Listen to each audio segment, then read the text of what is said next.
भाई साहब, अभी उत्तर प्रदेश की राजनीति में बहन मायावती एक सुनामी बन के आई है, लेकिन पता नहीं बैटिंग किसके ओर से कर रही है। वर्तमान राज्य सरकार की भी बहुत बहुत आभारी है। और इसलिए आभारी है क्योंकि इस स्थल को देखने वाले लोगों के टिकटों का इकट्ठा हुआ पैसा पूर्व की रही सपा सरकार की तरह वर्तमान भाजपा की राज्य सरकार ने इसे दबाकर नहीं रखा है। दोस्तों, जैसे कि आपको मालूम है कि उत्तर प्रदेश में मुख्यतः 3 ही राजनीतिक पार्टी अभी पूरी माहौल बना के रखी है। एक तो सपा है, दूसरा बीजेपी है और तीसरा कांग्रेस है।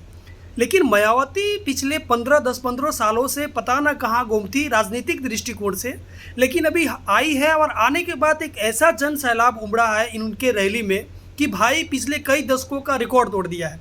हाँ, ये बात अलग है कि उनके भाषण देने के बाद पता ही नहीं चल रहा है कि भाई ये किसके लिए भाषण दे रही है। ऐसा लग रहा है कि उनके भाषण में कहीं बीजेपी का स्क्रिप्ट तो नहीं आ गया है। दोस्तों, मैं ऐसा इसलिए बोल रहा हूँ क्योंकि उनके भाषण में जो सवाल पूछा गया 8 सालों से बीजेपी शासित सरकार से नहीं बल्कि सपा से पूछा जा रहा है, अखिलेश यादव से पूछा जा रहा है। जबकि पिछले 8 सालों में बीजेपी के सरकार में दलितों पर जो अत्याचार हो रहा है वो एक चरम पर है। लेकिन दोस्तों, अपनी भाषण में बीजेपी को अच्छा ठहरा रही है जबकि अखिलेश यादव की पार्टी को खराब। पता नहीं चल रहा है। दोस्तों, इसका मतलब ये भी हो सकता है कि पिछले कई सालों से 10-15 सालों से मायावती जिस तरह से पॉलिटिकल फील्ड से कहीं ना कहीं बाहर ही निकल गई थी, चाहे विधानसभा हो, लोकसभा हो, उनकी पार्टी का मटिया मिलीन हो गया था। उनका पार्टी कोई अच्छा प्रदर्शन नहीं कर रही थी।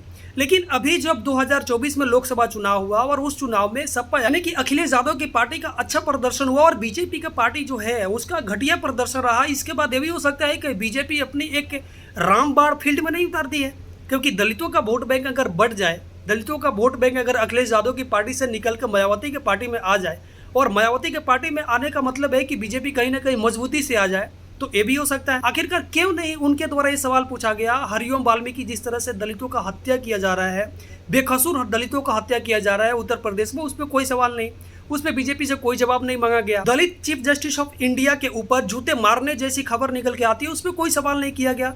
तो आप समझ सकते हो कि आखिरकार बैटिंग और बॉलिंग किसकी ओर से किया जा रहा है और आखिरकार क्यों किया जा रहा है कि जब बीजेपी मेजोरिटी से जीतती आ रही थी तो मायावती दूर दूर तक कहीं खबर नहीं था।